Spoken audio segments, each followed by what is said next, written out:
go all the way from. I was just gonna have them run through once what your kind of what the basics, and then give them a scenario, and then they can practice.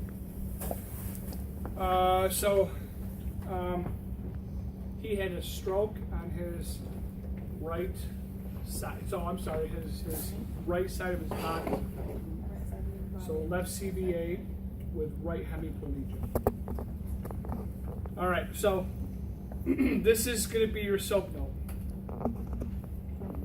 Okay? Yes, sir. All right. Yeah. Should have been here. All right, so what's that? You said he had right hemiplegia? He has, yeah, you can change that, yeah. Can you get the right hemiplegia? And Josh also add underneath active range, but transfers. Underneath what? Under active range. This ad transfers is another category. Yeah. Down, Next right on the there. list. Just put transfer training.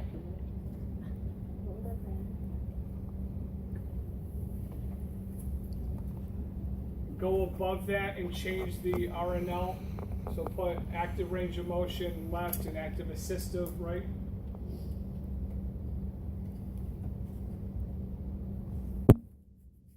Availability, range of motion, transfer. I think that's good. All right, so I want you guys to think about how you would do a soap note if you are Susie, and I don't want to actually do it because then everybody's going to put the same soap note. It defeats the purpose. So how did you guys turn your soap notes? Everybody did a little different wording. Yeah, you wrote your soap note. But I mean, if you guys had the same scenario, how would Walsh tell you to give 5 different? I mean, instead of everybody turning in the same reps, the same exercise, the same everything. Well, sometimes you wanted to see that just to see, but now you could just give them a scenario, and then they. Yeah, so here's your scenario. The scenario is Greg is your patient, he's laying out. So I want you guys to document subjective. So you're gonna have to make up a subjective. All right? And then in the subjective setting of a soap note goes reports about what? How the patient's feeling. How the patient's feeling, What he said. what he says about pain, How he did it. how did his accident occur? Anything he says is recorded in the subjective section. Under the objective section, I want you guys to document what you did. So, active range on one side, active assistive on the other side. You can make up a number of sets and reps. So when you document 3 times 10, what that means is 3 sets of 10 repetitions. So you guys can make up your own numbers, okay? And then I want you guys to give me 2 measurements. So, for example, make up what his range of motion would be of his right hip and knee. Okay, and how you would document that, say 10 to 120 for knee flexion. So lacking 10 degrees, or just make up some numbers, okay? And then manual muscle testing, give me some numbers of what you would do for left hip, right knee, you know what I mean? Under the assessment, and also how he does when he gets to the edge of the table and he's sitting there, so sitting balance, and then how he does his transfer from there to the chair using the slide board. So you have to use all these terms in your note. And then under the assessment, I want you to tell me how he did with it, whether he did good, he did bad, what can be improved, things like that. Okay, you guys following? Under the plan, what the plan is for the next visit. So if Susie's a therapist today, she's running the plan, and then, you know, Chris is going to see a patient 2 days from now, what you want her to do, not what you want done in 2 weeks or a month. Okay. Anything else you want to add? No, they just needed two subjectives and 2 objectives is what Walsh looks for. Two subjective 2 points. subjectives and 2 objectives. And then your pain, I know pain's always the pain level. If the patient states it, that goes in. And if they don't, if you're just asking and you're kind of getting, you could put it in objective as well. But that if you put it in subjective, it can't be an objective measure. Okay. Yeah, and you will put, we want to use quotes. Quotes Yeah. is for subjective. Quotes for subjective, yeah. Even if the patient comes in and says, the exercise you had me do made me have more pain. You would just say, patient stated, the exercises you had me do caused more pain. So then you could put that in quotations if you can remember, if you put down exactly what he said. Okay, so his case is he has right-sided weakness. So I want you to transfer him from here to there. You can just, if you don't need to transfer him. Okay? All right, so make your right side of your body go. So you have no, yeah. He did a good job. So basically what he did, you saw, he's leaning towards because he has no muscles, right? Now just imagine if he's doing this now. Put your hand over here. Now push into this side. So when somebody leans, when they just lean to this side, that's easier for her as a therapist to manage because she can put her body next to his, she can put her hand here to stabilize. But when he pushes, they call that pusher syndrome. That is an absolute nightmare to treat. Why do they push that? Because their mind perceives. So he's in midline right now. Yeah. He thinks Susie's in his midline, so he's pushing his body this way. Now he goes, I'm sitting straight right now. And we go, no, Greg, this is straight. And he goes, no, this is straight. That'd be So, what's that? Core kinesthesia awareness, core kinesthetic awareness. So you would, you work with like. It always comes back. You could do mirror therapy. Absolutely. They just don't realize they think they're straight. Because I had one patient, he was just pushing, and you just all you can do. You don't really want to push against them because they're just going to push against you harder. But you don't want them to fall over. So the clue there is to try and work towards. Mirrors are wonderful in that because then they can see themselves as what they were, but you don't always have mirrors. Right. But okay, keep up. Okay, so he's going to go to his. Well, you do it. His chair first. Yep. And let's say he's mod assist. He requires moderate assistance. 50% can help me. He can assist you 50%. You always want us to make it better biomechanics. Instead of just swinging them sideways. No, you can if you have room underneath the bed, under the table, you can sling them sideways. You don't need to remove them. So how much upper body strength does he have? You said moderate. He has 50%. He's going to assist you 50%, but he only has use of one side of his body. Oh, okay, so that's right.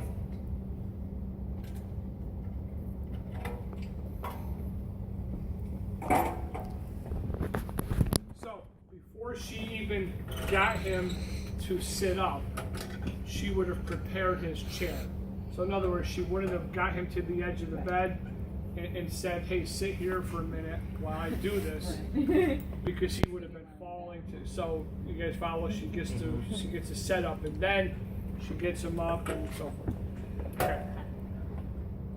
So we're gonna be transferring you from here to the chair. Or do up there. I'm gonna tie this around here. I'm gonna tie this around you. There you go. Put your leg right against him. Good. Hold him. Yeah. Exactly.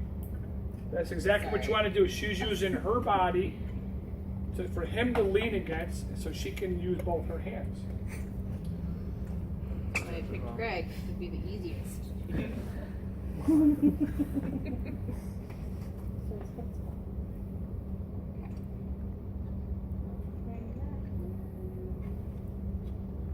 nice and tight. And she's going to his strong side. Remember that. Strong side.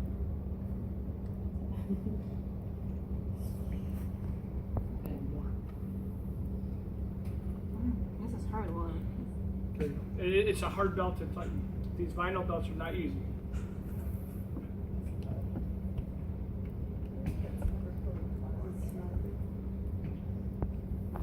Okay.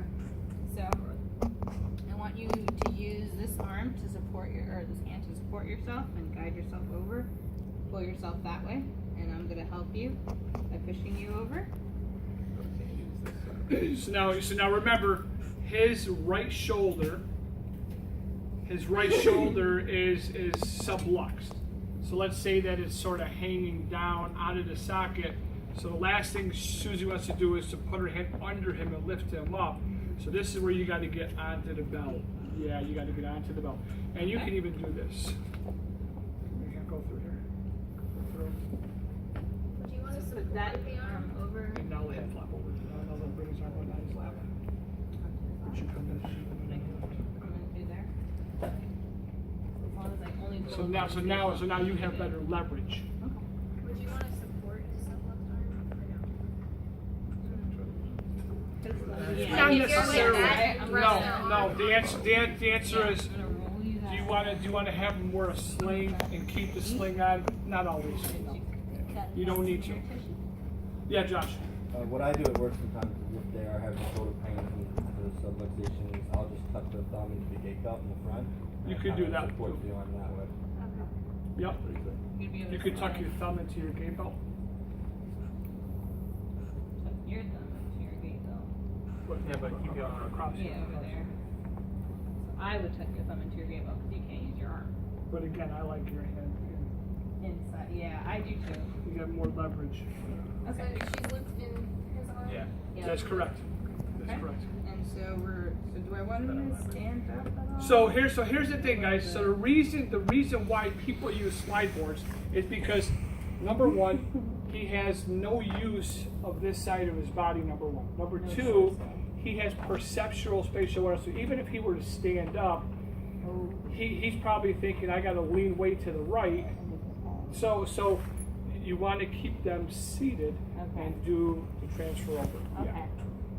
So this is where you have to do what's called weight shifting. So Susie has to take her hands and she has to give him cues.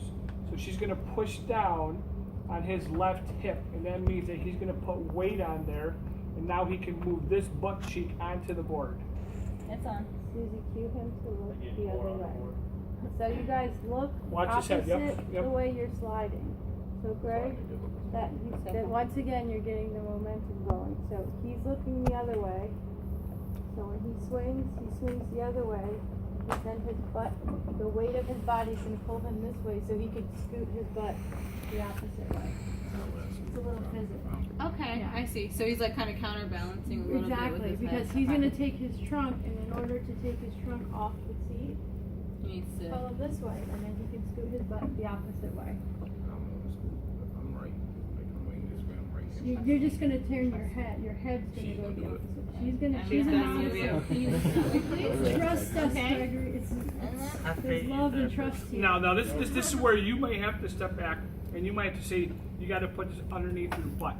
So he's Oh, so he Like so even the- further underneath. so what you look what happened when he tried it moved.